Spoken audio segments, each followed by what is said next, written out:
Welcome to Legacy and Libations, the perfect vintage, pairing your legacy with estate planning. Today's presentation is by Deb Hedges at Borchers Kusanu Trust Law. We'll be covering planning for estates under $4 million. We'll be discussing the essentials for a comprehensive estate plan. A little bit about Borchers Kusanu Trust Law. Borchers has been in existence for over 30 years.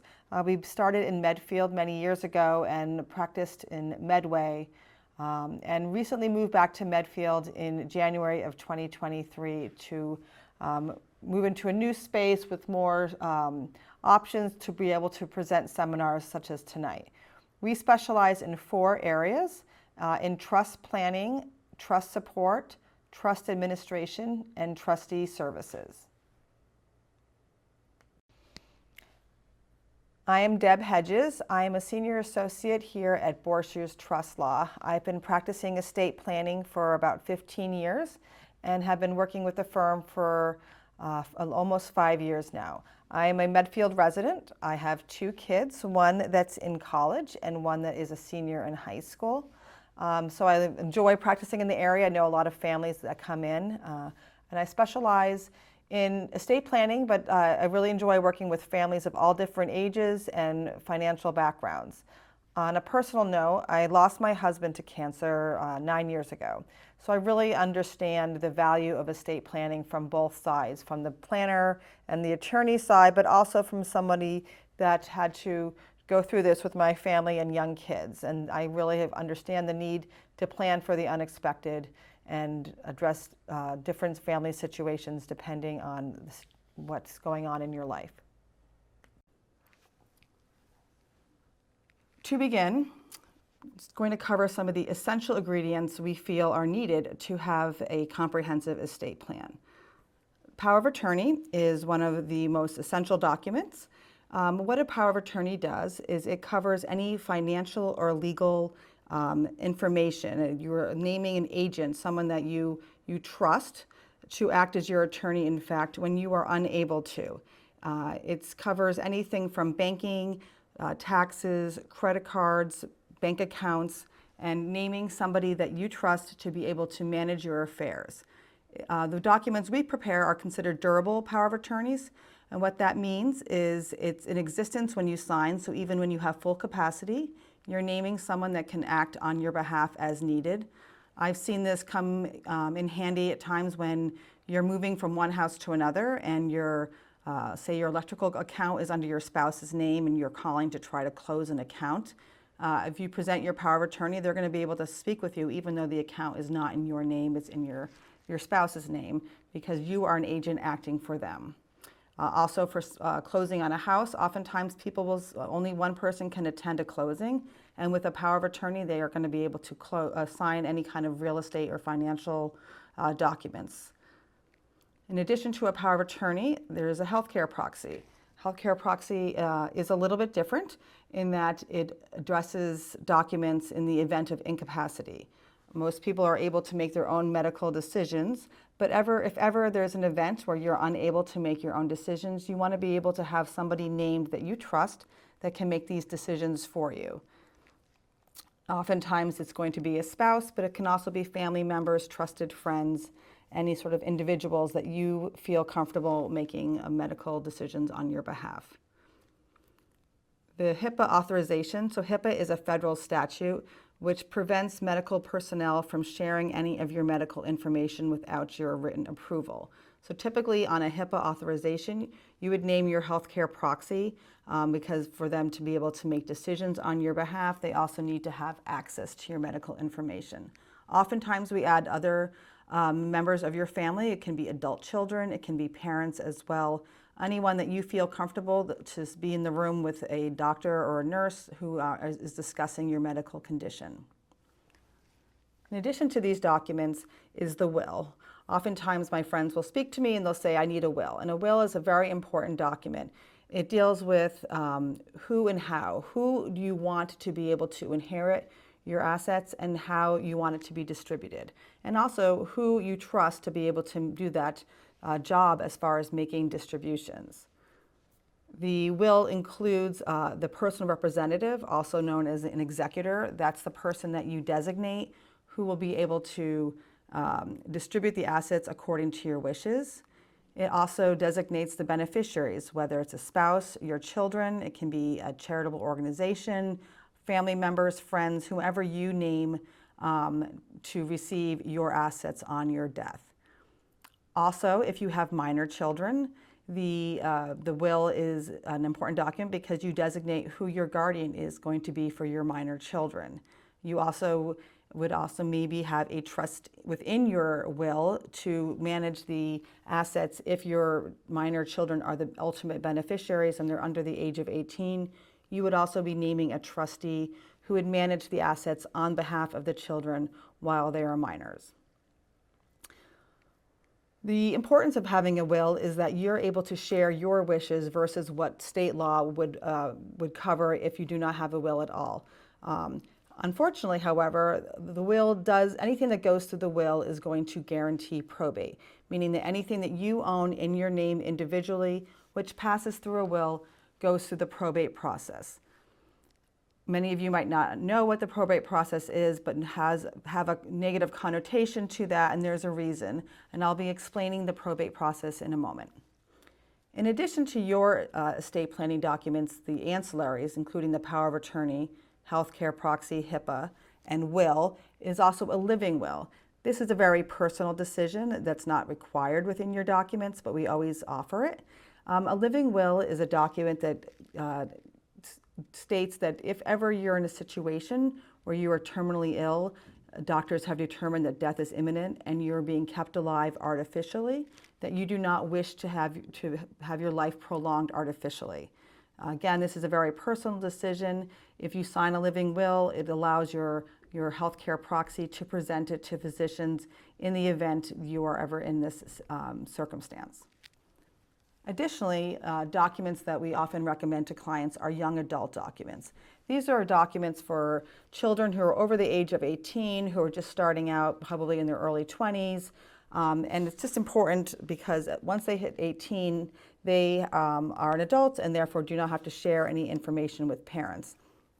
I get a lot of my friends who have children that are going off to college, and we ask about these documents. And it's important to have these completed because in the event your child is off to college and you need to help them either with any medical decisions or any bank accounts, credit card statements, anything like this, you need to have prior authority. So the young adult documents typically include the power of attorney, the healthcare proxy, a HIPAA form, and also another form called FERPA. What the FERPA is this is a document that your young adult completes and signs with and provides to their university, and it allows the parents or whoever is named in the document to have access to school records, attendance, grades, also bills, anything related to school information. And finally, trusts. Borchers Kusaner Trust Law is a trust planning firm, so we focus a lot on trusts. And so that's going to be one of the essential topics that we cover today. When clients come to us, they often have many different reasons why they want to discuss estate planning. But the common theme that we find among clients is primarily to protect their legacy and provide for their loved ones, to protect their loved ones and their inheritances, help save on estate taxes, and make things easier for their family upon their death. So we call this, we've created an acronym, attorneys love acronyms, the PIT. So P for probate avoidance, I for inheritance protection, and T for tax planning. So probate. Any assets that you own at your death personally that are in your name are going to go through the probate process. So this would be types of accounts like a bank account, your everyday checking and savings account, your home, which would be if it was owned by you or you and a spouse. Any assets that do not have a beneficiary designation would go through the probate process.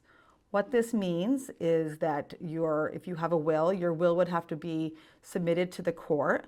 The court would have to approve this will. Sometimes this can take up to 45 days to open up a probate. Once the will is approved, the person that you've named as the personal representative would have to be approved. and receive letters of authority.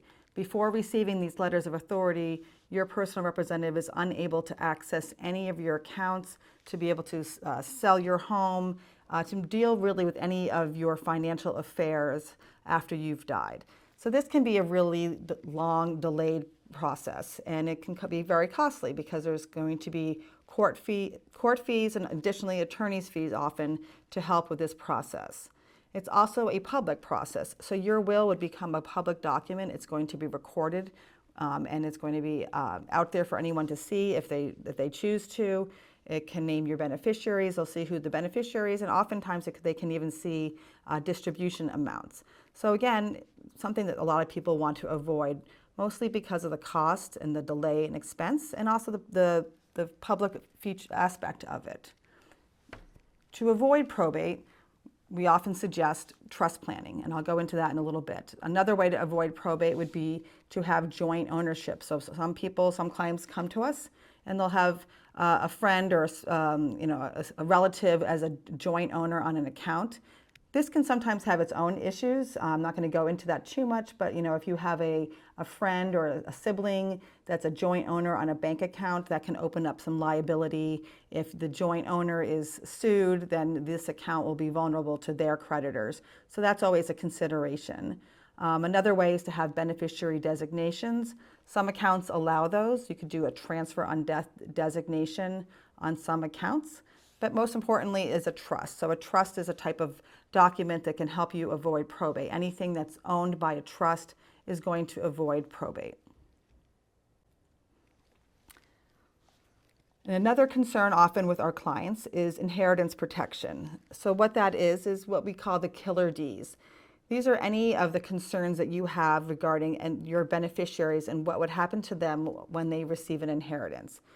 The killer Ds address divorcing spouses, debt collection, disputes, disability benefits, death taxes, and destructive spending habits. So any of these risks result when your beneficiary receives an outright distribution. So on your death, if you distribute 50-50 to your two children, and each of your children come into, say, $1 million in assets, and it's going to be in their name, which would be great because they're going to have full access to it and they can do with it what they want. However, if they have destructive spending habits, there's no control mechanism for you to guide them with their spending. Also, if they are going through a divorce or if they're being sued from some outside event, this money that's going to be in their name personally is going to be vulnerable to these third parties. So the way to avoid this would be to be creating what we call an inheritance trust, which I'll go a little bit more in further detail in a moment. And that's, a trust is to hold the inheritance in trust for the benefit of your loved one, to protect them from outside influences. Taxes.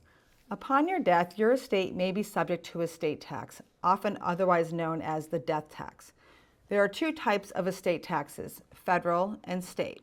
For federal, any estates that are over the amount of $13.6 million are taxed. So that means if you pass away with over $13.6 million of assets owned by you, your estate is going to be taxed at a rate of 40%.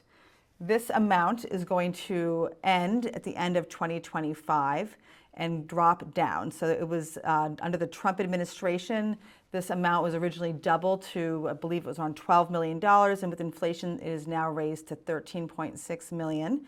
But it's going to go back down to $5.5 million with inflation back at the end of 2025.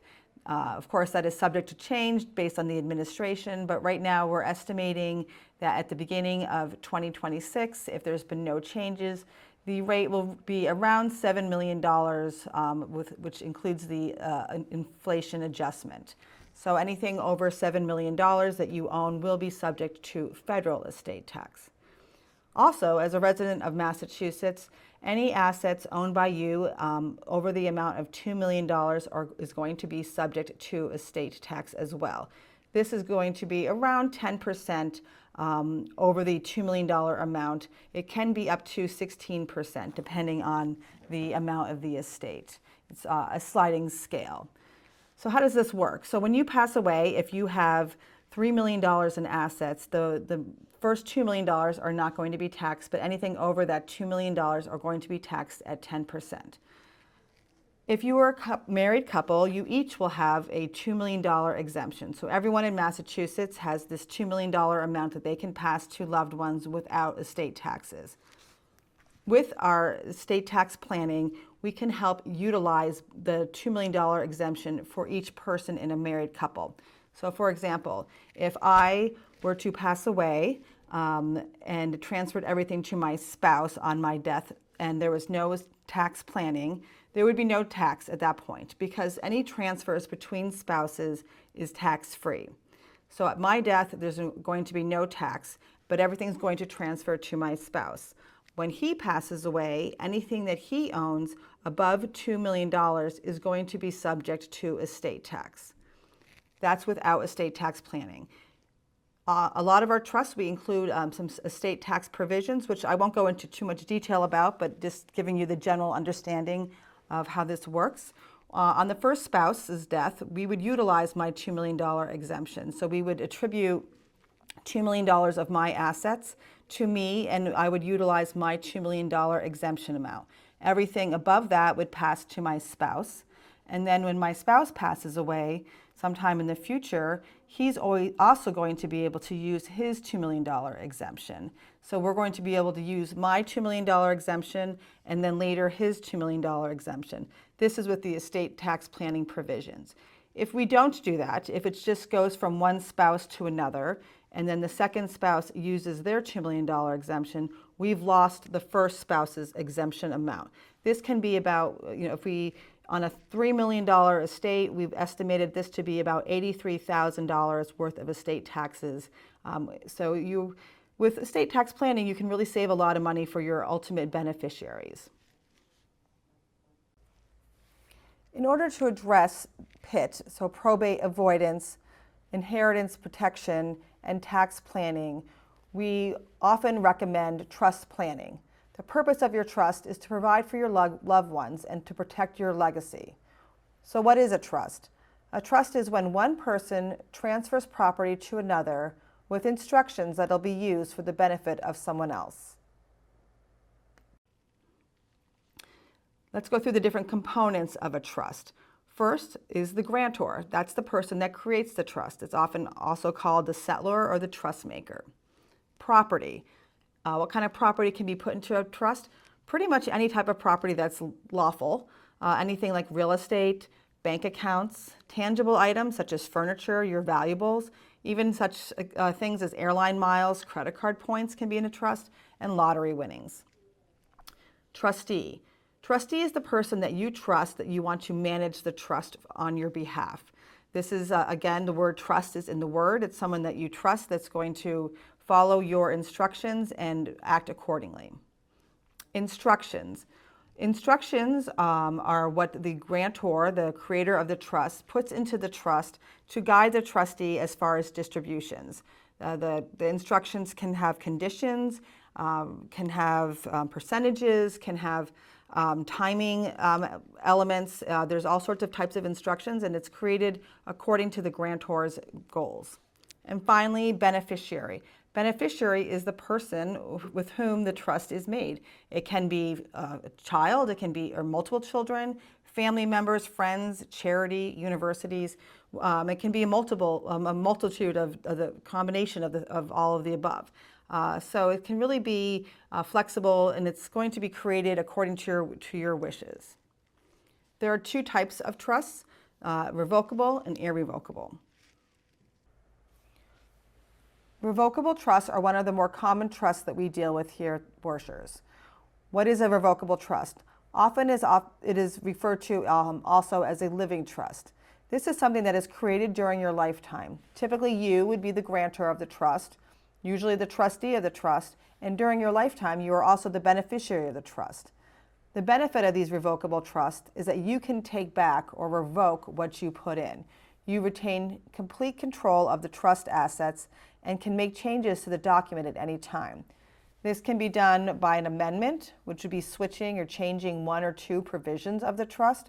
For example, changing the name of the trustee, or changing the beneficiary, or maybe changing percentages.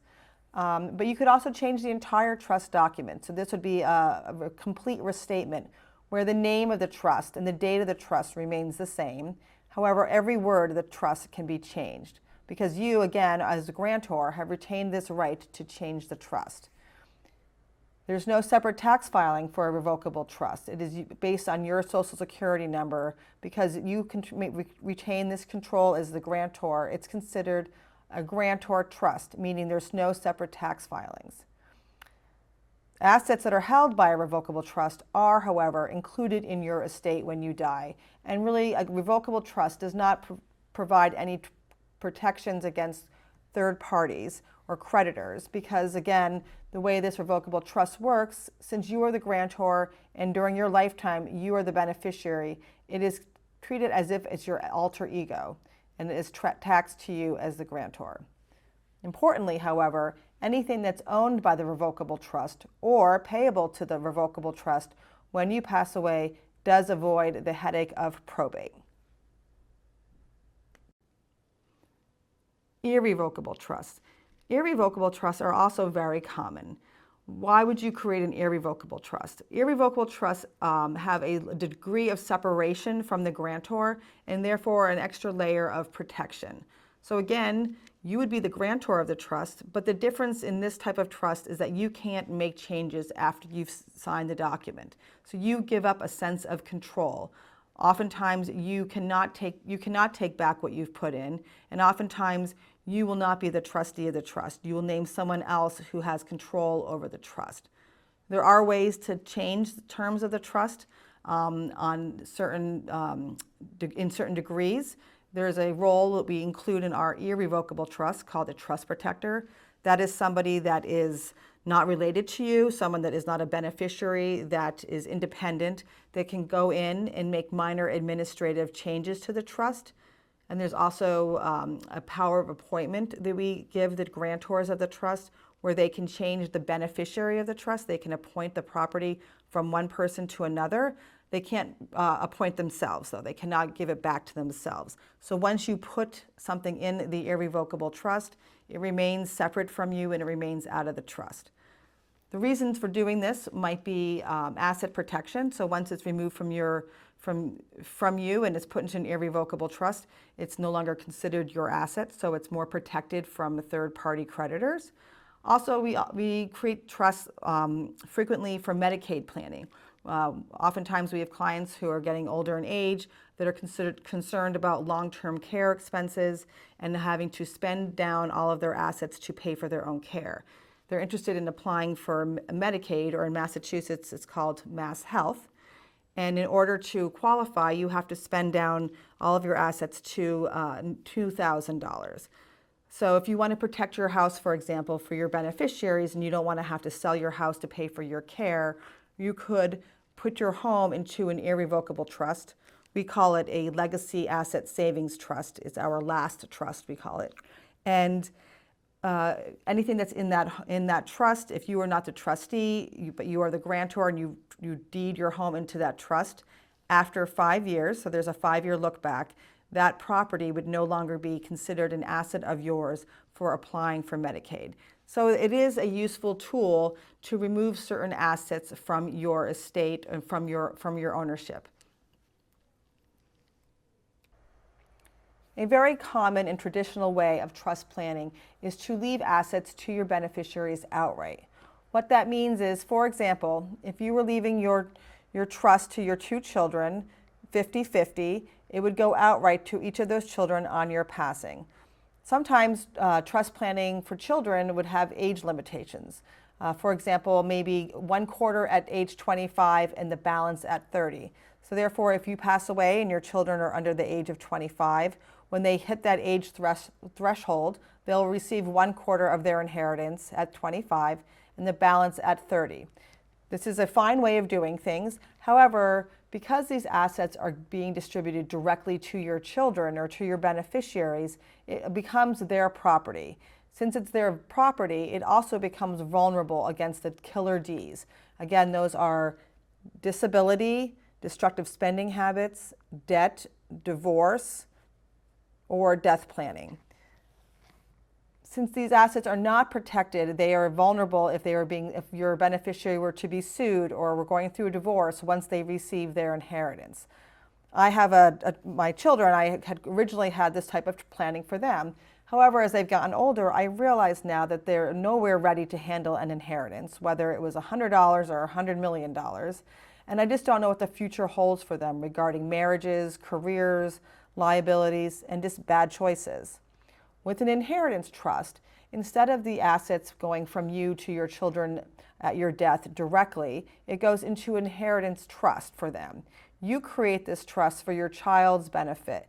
They are able to manage the trust. They can even be the trustee of their trust at times, but there are different levels of control, and since they are not the creator of the trust, you created this trust, and they are just merely the beneficiary. This adds a layer of protection for them against the killer Ds. It's actually an entirely separate document that's created for them, and it can be created at your death, or even more recently, we've been creating these inheritance trusts for your beneficiaries during your lifetime so that you can start funding the trust now for them. The trustee of these inheritance trusts can be a variety of choices. It could be your actual child as their sole trustee, which oftentimes may make sense, but we also like to discuss with them what's going on in their life to make sure this is a good decision. If they are going through a divorce, or they anticipate a divorce sometime in the future, or if they have a career where they're possibly more vulnerable to lawsuits, we would often recommend they not be sole trustee of the trust. They could also have a co-trustee, so someone else they work with, which gives them another level of protection, or even have an independent trustee, such as our trust company, Northeast Private Trustees. This would allow for even more protection because it's going to be someone separate from themselves who are able to decide when trust distributions can be made. But again, your children are the beneficiaries of these inheritance trusts, and they'll be able to have access to these funds as needed for their health, their education, their maintenance and support, or if they have an independent trustee, they're able to have access to this money for any purpose that's really based on their needs with a discussion with their independent trustee. I've included this slide just to share a picture of my children. So these are my kids and they're my legacy and the reason why I do what I do. And part of our planning process is understanding your friends, your family, what's important to you and your legacy, because every family is different and we like to customize the plan to address these needs and wishes. Funding your trust. One of the important things we always find that is often overlooked by some trusts that we've come across is funding. Once you create a trust, we want to make sure that you have assets in the trust so that these assets that you own avoid probate and also have the protections of the trust.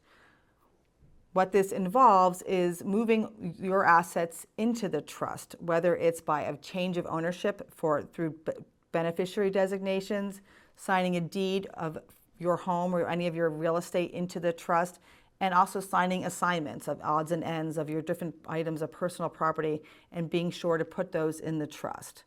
Often we see clients who have spent a lot of money on a trust only to find out that there's nothing in it. One of the things that we always are sure to help clients with is the funding part of it, to make sure that we do the deed, the transfer and death forms, beneficiary designations, just to make sure that each asset that you own ultimately goes into the trust. It can go during your lifetime. For example, when you sign a deed, it would be in your trust during your lifetime, but it can also be transferred on your death. So transfer on death forms or beneficiary designations on your passing. Just as long as these assets that you own ultimately end up in the trust, they will avoid probate. When should you update your estate plan? I have here, unlike fine wine, your estate plan may not get better with age. Unfortunately, estate planning is not a one and done scenario. Much like maintaining your car, your plan should have regular checkups to ensure that it reflects your current wishes and family situation. You may need to update your plan to reflect the changes in your family, concerns you may have with your beneficiaries, if you have the growth of your estate or your estate also is reduced. There might be different scenarios where we want to change your documents. Also, sometimes documents become stale. For example, powers of attorney. We've been finding that financial institutions are no longer honoring powers of attorney that are more than 5 years old. So you want to make sure that you have fresh dates on your documents. At Borchers Cusano Trust Law, we offer a trust support program for clients. And what this is it's an ongoing support program where we regularly meet with clients to review and refine their estate plan. We get to know your family as it evolves, and we become familiar with the dynamics and the changes. And we make suggestions based on what's going on with you personally. I've covered a lot of the basics for a comprehensive estate plan, but you should know that each plan needs to be customized to work for you to address your unique situation and making sure that it adapts to your family as it changes and grows. I realize not discussing your ultimate passing and what happens to your beneficiaries is not always a fun topic of conversation, but there always is a sense of relief I find with my clients when they know they have a plan in place that reflects their wishes and protects their beneficiaries for the future. Thank you for listening to tonight's presentation about the essential ingredients for a comprehensive estate plan. We welcome any additional questions, and we also have a website which has many resources and information available about various types of estate planning. Our website is borcherslaw.com. We also hope to be offering monthly seminars dealing and addressing different types of issues regarding estate administration, estate planning, and trustee services. Our next seminar is coming up on Wednesday, April 10th at 6:30 p.m., hosted by our trust administration attorney, Mackenzie Hager. She will be discussing how to avoid problems settling your parents' estate. Again, thank you, and we will hope to see you at the office.